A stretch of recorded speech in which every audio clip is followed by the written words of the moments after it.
These are the worst things that can happen to any of us. And you know, the average age of the victims is between 12 and 23 months. These are toddlers.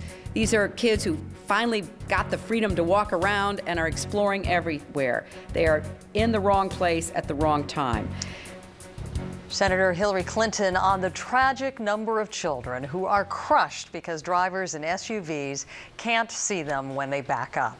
She supports a proposal to require a warning device that alerts drivers to a child standing in the vehicle's blind spot. Our top consumer story tonight, the more than 2,400 children who are seriously injured every year and 100 killed in driveways.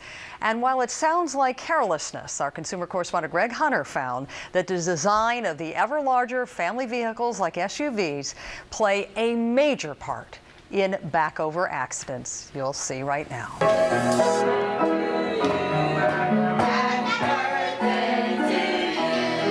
4-year-old Jackson Peck wanted to be a superhero.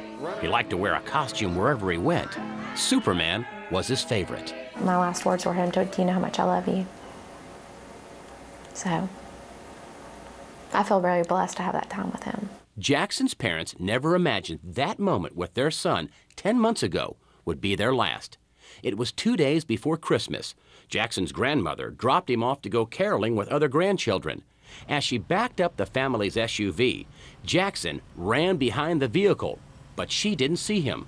With the children screaming in horror, Jackson's grandmother backed over him. He was gone instantly. They didn't hear a sound when the car backed over him. When they pulled it back off of him, he didn't make a sound. Jackson's story isn't unusual. All these children were killed in back-over accidents, and the numbers are growing. Jeanette Fennell, founder of the safety group Kids in Cars, tracks these tragedies because the government doesn't. She discovered 100 deaths a year on average. 2 children backed over and killed each week, typically in a driveway, with a parent or relative behind the wheel. Our little children do not have to die this way. All of these incidents are not only predictable, they're 100% preventable. Safety advocates say most people know there are blind spots behind every vehicle, but they often don't realize how big that blind spot can be. More and more people are buying bigger and bigger vehicles, and the bigger the vehicle, the bigger the blind spot. Consumer Reports routinely tests vehicles for blind spots. To illustrate just how much size can matter, we went to its auto test track using 28-inch high cones about the height of a small child.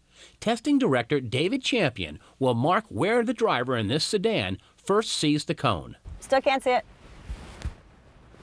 Nope, further back. Okay, that's good. Now he measures the distance from the cone to the car. It's 10 feet, 10 inches.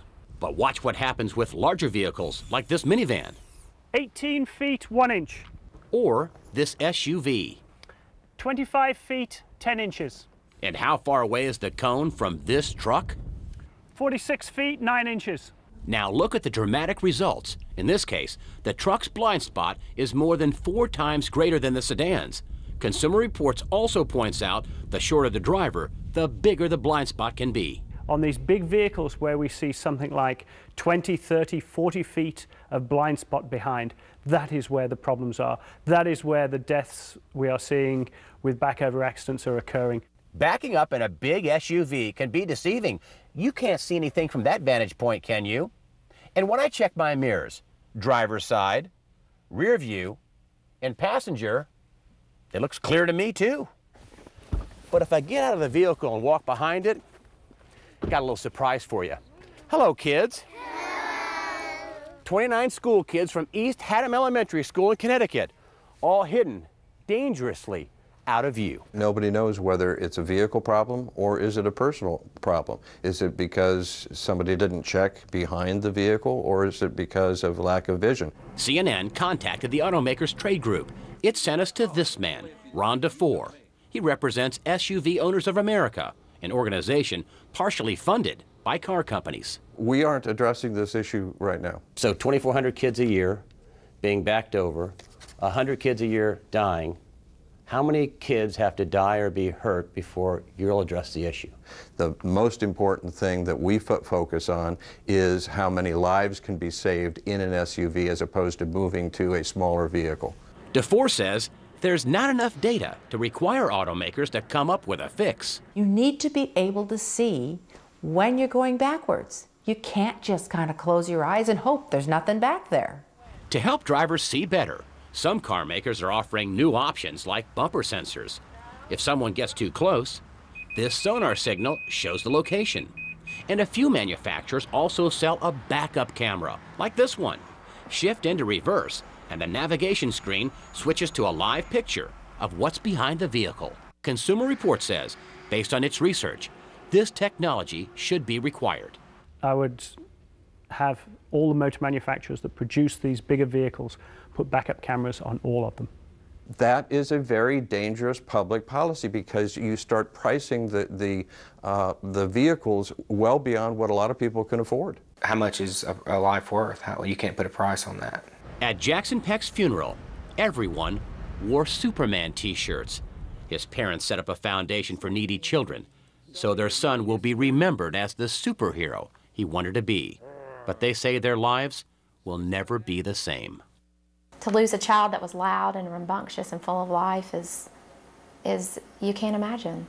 You can actually kill your own child, which is the worst tragedy. It's a double-edged sword. I mean, it's guilt along with killing someone that you love dearly. According to the latest findings from Consumer Reports, the SUV with the longest rear blind zone is the Jeep Commander Limited. It's a midsize. For a driver 5'1" tall, the blind zone is, listen to this, 69 feet. Compare that to the best in that category, the 2005 Nissan Pathfinder LE. The blind zone is just 18 feet. Now, Daimler Chrysler, which makes Jeep, told us that the Consumer Reports test was done with that third row seat up, and that cut down on visibility. Also, the company says it already offers a system that gives an audible warning when backing up as standard equipment, and the 2007 models of the Commander will have a rear view camera as standard equipment. All right, so if it's not offered as standard equipment, how much does it cost to install one of these backup cameras in any vehicle? To retrofit, it's about $1,000, but Jeanette Fennell told me just last night that 50 kids a week are getting backed over. About 100 a year die. That is an amazing statistic. It should put a chill down all of our spines whenever we put those big, fat SUVs into reverse. Or a car. Learned a lot by watching your report. Thanks, Greg.